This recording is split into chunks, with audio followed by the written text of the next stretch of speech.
E o STF decidiu hoje enviar para a Justiça Federal do Distrito Federal 4 processos contra o ex-presidente Luiz Inácio Lula da Silva. Vejam só quais são: o do triplex do Guarujá, o do sítio de Atibaia e outros 2 que miram também o Instituto Lula.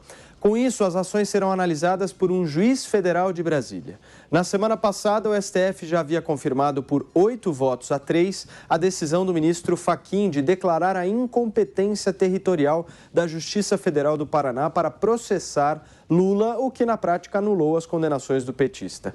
O ministro do Supremo Tribunal Federal argumentou que os delitos imputados ao ex-presidente da República não estão ligados diretamente à Petrobras e, por isso, a Justiça Federal de Curitiba não deveria ficar com o caso.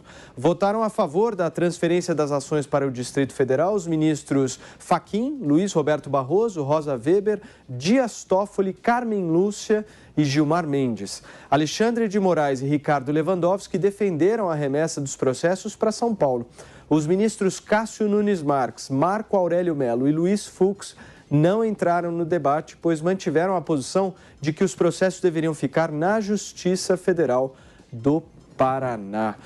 Vamos saber então a opinião de vocês sobre essas transferências dos processos do Lula. Serrão, estão mexendo bastante nos processos do Lula, né? Sim, agora um ponto importante que a gente tem que lembrar aí que não está sendo atentado isso.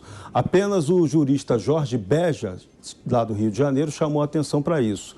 O Supremo Tribunal Federal, ele não anulou as condenações de Lula. Em nenhum momento eles discutiram o mérito dos processos. Eles apenas disseram, por maioria de 8-3, e agora mandando o processo para Brasília, que o processo houve um problema ali de territorialidade, que não deveria ser julgado em Curitiba e sim na Justiça do Distrito Federal. Agora, as anulações de condenação a Lula não aconteceram. O Supremo não avaliou essa questão. Isso é um ponto que tem que ser levado em conta. Agora, contudo, voltando para Brasília, fica aí a grande questão jurídica.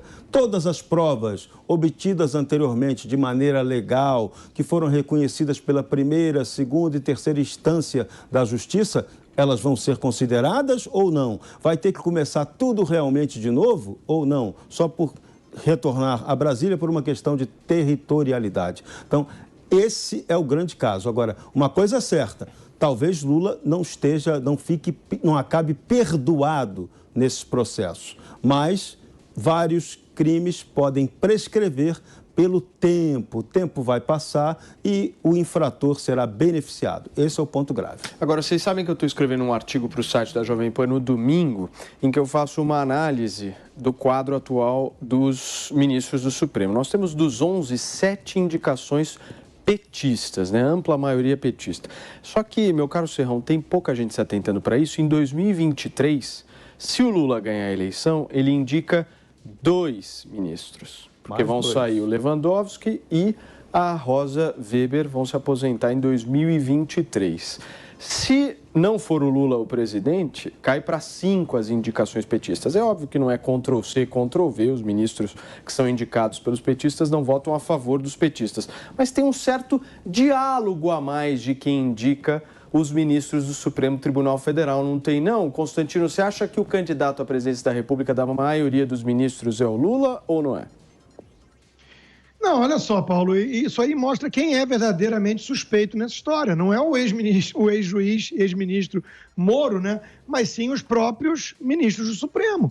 Né? Temos um ali que é ex-advogado do PT, tem outro ali que declarou voto na Dilma e lamentou a ausência do nome do Lula na urna em 2018 e era militante do MST. Temos um ali que é amigo da família do Lula e ninguém se considera suspeito. O outro era afiliado do PSDB, né, que está assim com Lula, já fala em terceira via, mas sabe que se tiver que descer do muro, vai descer sempre do lado esquerdo no colo do PT. Então, tudo isso é muito escandaloso, né? São filigranas técnicas, como a questão territorial, que são encontradas pelo excesso de garantismo no nosso país, que serve apenas para manter, via brechas, a impunidade dos poderosos. E nesse caso do Lula, em particular, para garantir a soltura dele primeiro, depois agora a elegibilidade dele, estão tocando inferno no país, estão melando a Lava Jato, estão criando impasses de que vários outros réus já condenados vão também pleitear o mesmo tipo de tratamento e alegar suspeição do Moro. Outros vão pedir indenização, vão pedir os recursos de volta, mais de 5 bilhões de reais já arrecadados para os cofres públicos. Então, é tudo absurdo. E tudo isso para quê? Fica a sensação de que é realmente para colocar o Lula na disputa do ano que vem. Não dá para pensar em outra coisa, né? Veja, eu vou aqui citar o nome de um jurista muito respeitado, né? O Ives Gandra Martins concedeu uma entrevista à Gazeta do Povo em que ele diz com todas as letras que esse STF se transformou num partido de oposição ao governo Bolsonaro. Só que isso é muito grave, isso não é normal. Nós não podemos aceitar isso como uma coisa normal.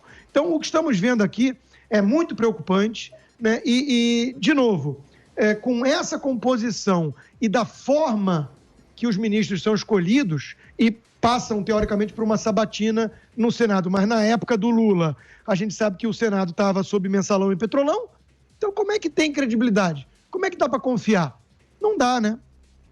E se o Lula ganhar a eleição em 2022, somente em 2030 haveria a possibilidade de se reduzir a maioria de indicações petistas no Supremo Tribunal Federal. Amanda Klein, eu quero saber de você, você que é crítica a essas questões todas envolvendo a Operação Lava Jato, o que você achou dessa transferência?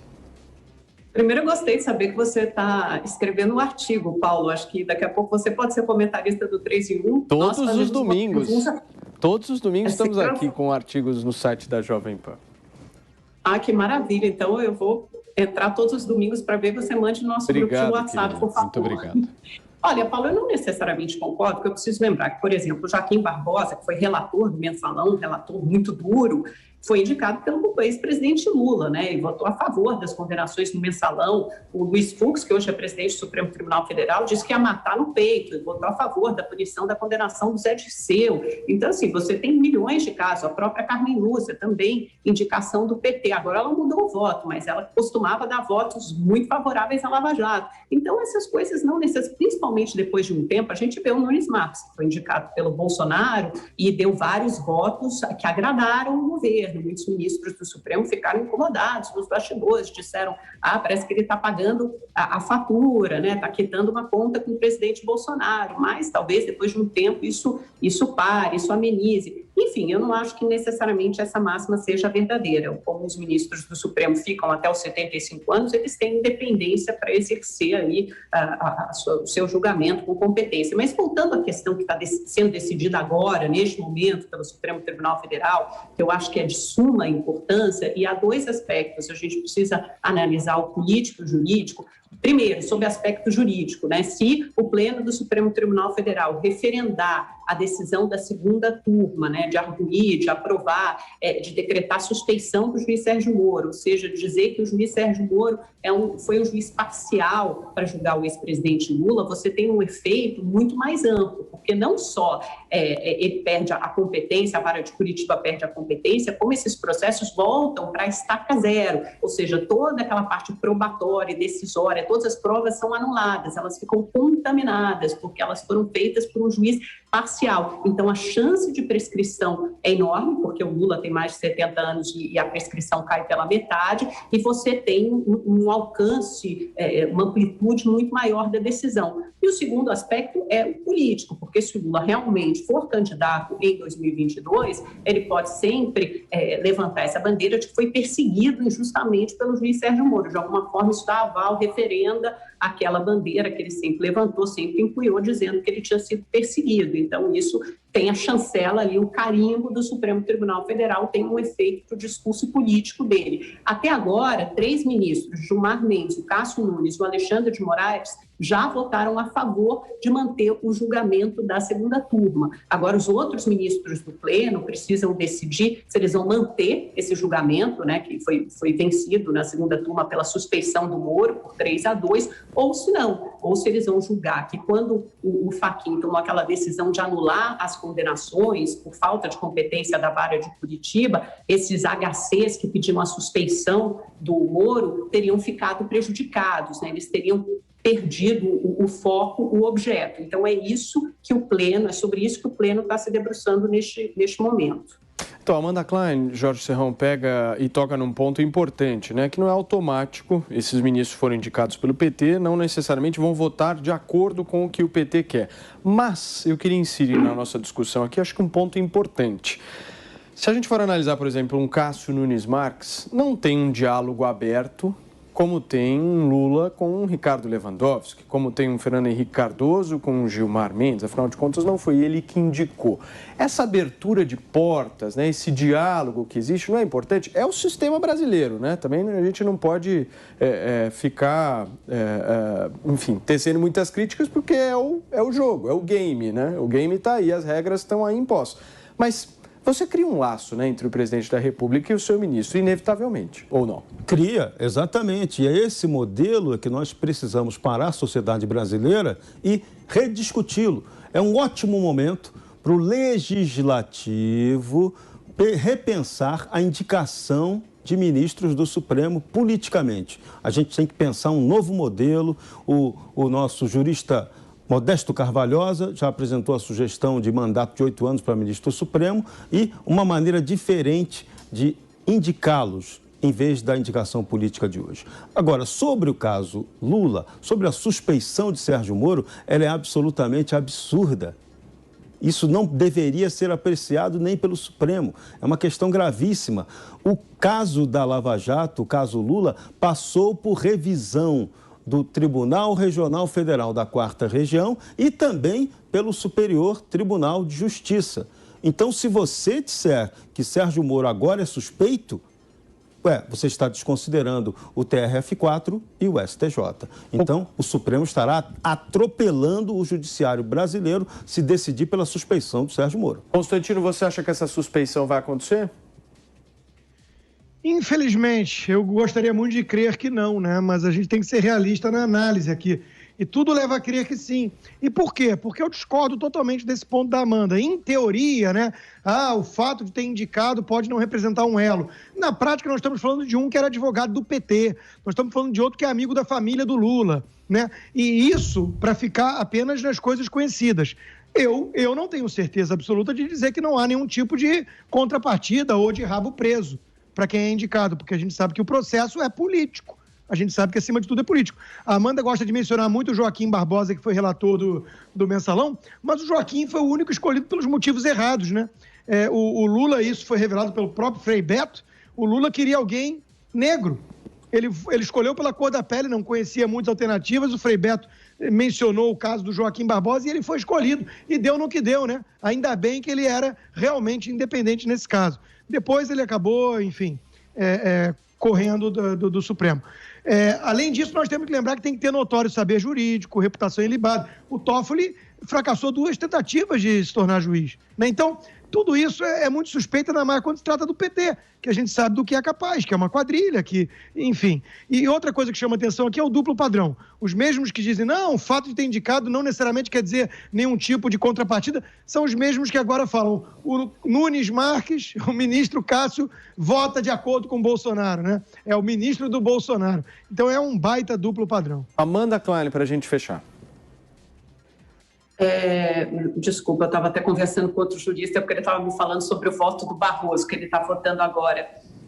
Olha, é um Supremo que nós temos. Eu acho que tem ministros que têm uma personalidade mais aberta, um jogo político mais colocado, e tem outros que são muito reservados, como a ministra Rosa Weber. Eu acho complicado a gente fazer essa associação assim, porque um ministro foi indicado por determinado governo, automaticamente ele só vai dar decisões que beneficiam, favoreçam esse governo. Não é verdade. Se a gente olhar para o histórico de todos esses ministros que o Constantino citou, várias vezes eles deram decisões que não foram favoráveis ao PT. A gente não pode esquecer aqui que o PT foi condenado nos casos do Mensalão, nos casos da Lava Jato, o PT sofreu um impeachment, foi alijado do poder, tudo isso sob a supervisão, muitas vezes com decisões do Supremo Tribunal Federal. Então, o PT sofreu todas essas reprimendas, essas punições, essas condenações, por mais que tenha indicado a maioria dos ministros do Supremo. Então, por isso eu acho que essa hipótese, que essa teoria não se sustenta. Mas no caso da Lava Jato, nós não tivemos uma pressão popular, o julgamento por unanimidade, por exemplo, do TRF4, isso não conta, Amanda?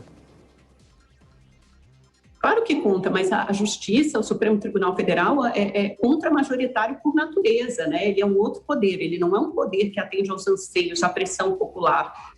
O poder que atende à pressão popular são os outros dois, o Executivo e o Legislativo, que elegem os seus representantes. O Supremo Tribunal Federal, ele tem que ficar principalmente alheio a essa pressão popular para ele poder julgar de acordo com a Constituição e não de acordo com o que é a população. Senão a gente parte para os linchamentos, né? Não é assim que funciona. A gente tem uma tripartição de poderes e essa independência do Poder Judiciário como instituição contramajoritária justamente para respeitar a Constituição e não ceder aos apelos populares. Senão seria a população a julgar e não o Judiciário. São poderes diferentes, cada um com a sua responsabilidade, com a sua competência. Ferrão e Constantino. O Poder Supremo vai criar um mega problema com essa eventual suspeição do Sérgio Moro. Até porque tem um detalhe importantíssimo. As provas dos processos foram obtidas absolutamente dentro da legalidade, tanto que foram revisadas e verificadas pelo Tribunal Regional Federal da 4ª Região e pelo Superior Tribunal de Justiça. Então, as provas continuam valendo. E o juiz é que vai ser o suspeito da história. E as provas, como ficam? Constantino, você? Não, eu achei curioso porque eu tendo a concordar teoricamente com a Amanda, né, que eu não sou nenhum fã do direito achado nas ruas. Eu acho que é muito perigoso ter esse tipo de mentalidade, mas não é o caso desse Supremo, né? Esse Supremo, ele é o primeiro a rasgar a Constituição. A Amanda fez uma defesa eloquente agora da postura de um Supremo contra a pressão pública para garantir a Constituição, e nem parece a mesma pessoa que aplaude quando o Supremo rasga a Constituição em nome da ciência, em nome da vida, em nome de sei lá do quê, né? Preservou o direito político da Dilma, criou um inquérito de fim de mundo, perseguiu e prendeu jornalista, deputado. Tudo isso, né? Inclusive, hoje em dia, a pressão das ruas, já que é um Supremo politizado e assim reconhecido pela própria Amanda, se não me engano, né? Já falou outras vezes que é muito politizado, sim. Graças à pandemia e às restrições, não tem pressão nas ruas hoje, né? E talvez por isso é que eles estejam abusando tanto. Olha, gente, só reforçando aqui, o placar no Supremo Tribunal Federal está em 3-1 a favor da suspeição de Sérgio Moro. O ministro Fachin votou por extinguir a decisão que declarou o ex-juiz suspeito no processo do Triplex. Gilmar Mendes, Cássio Nunes Marques e Alexandre de Moraes divergiram de Fachin e defenderam a decisão da segunda turma que declarou Sérgio Moro suspeito. Vamos dar uma olhada como é que foi um trecho desse julgamento.